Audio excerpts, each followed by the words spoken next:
we're seeing this in real time. How this is unfolding is in real time, but we saw it in the spring as well, in real time, that investors are getting hurt. Lack of disclosure, opacity. We've seen the use of other people's money and trading ahead and using other people's money, but we've also seen the use of leverage. SEC Chair Gary Gensler there in the wake of crypto turmoil, cryptocurrencies tumbling after Binance backed out of the FTX acquisition. CEO Changpeng Zhao saying Binance will start sharing proof of reserves to garner trust within the crypto community. Now the U.S. is investigating FTX. Jesse Powell is the co-founder and outgoing CEO of the crypto exchange Kraken, which has been transparent about proof of reserves. Jesse, what just happened? It was happening and suddenly now it's not. Yeah. So it seems like there was a deal between two of the largest exchanges, Binance, to acquire what might remain of FTX, which from the outside looks like mostly a pretty big crater. And I think they took a look at it and just decided this was a hole too big to fill, with too much kind of radioactive regulatory scrutiny around it, which looks like it might have been a pretty big headache to deal with. So unfortunately, right now, it looks like FTX might be heading into a bankruptcy process, the likes of which, we've seen frequently recently, unfortunately.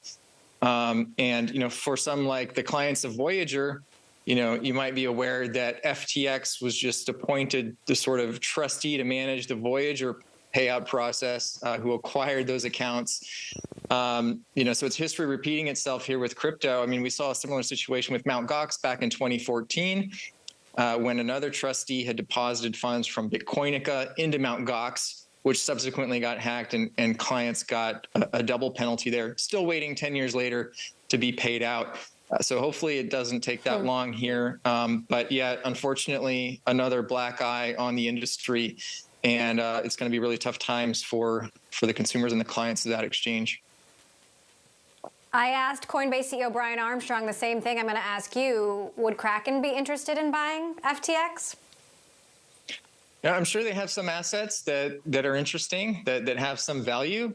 We've already got quite a bit of the same infrastructure. There's a lot of redundancy between exchanges. So, maybe we're talking about user accounts. Maybe they have some subsidiaries that do specific things we'd be interested in, or possibly some licenses. But, I don't think there's going to be value there, anything close to what the whole seems to be. So, I think the process is likely going to go into bankruptcy. There's going to be an organized maybe auction for these assets. At this point, I'm not sure whether they even would be allowed to sell these assets, which might belong to the creditors at this point. Has FTX approached Kraken at all? We have spoken to them about this, and we're in the loop, and we're looking to get more information at this point. Okay. Does Kraken, do you have any exposure to FTX or Alameda, and if so, how much? No, we don't. We steered clear of the FTT token. We haven't lent them any money. We don't trade FTT on the spot exchange or the futures exchange. So we're in the clear on this one, fortunately. We're a very conservative business in terms of our operations. We don't operate a hedge fund on the side. There are no, strange relationships like that. We're not trading with clients' funds. We're not lending out clients' funds, and they don't know about it. So we're a relatively conservative business. We've been around for 11 plus years. So I think people should really look at this space, when they're looking at a new venue to trade at, look at that history, look at whether they've done something like proof of reserves, which Kraken has done twice in the last year.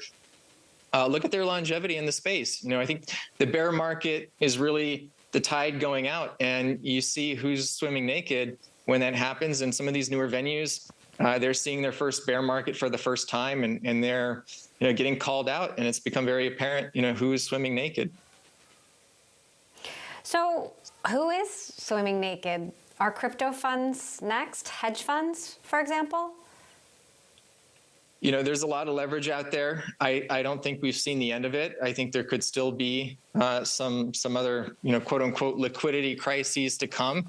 I think that's a euphemism for, sort of an insolvency. I think that, people are marking some of these really illiquid assets like FTT, for example, which are highly centrally owned and controlled. They're marking at them, 100% value, when the reality is maybe they should be marked at, 10, 20% of the value, because the market is so thin. You couldn't sell all that if you had to. It's heavily centralized in the control. So there's an extreme risk here, and what we saw in this case with Binance and FTX was that Binance, a competitor of FTX, owned a huge supply of this token that FTX was using as collateral to borrow against. And when that asset started declining in value, I'm sure they started getting margin calls, and it turns out that they just didn't have the money, I think, to make good on those loans. All right, well, the situation continuing to unfold. Really appreciate you joining us to share your perspective on it. Kraken co-founder, outgoing CEO, Jesse Powell, thank you.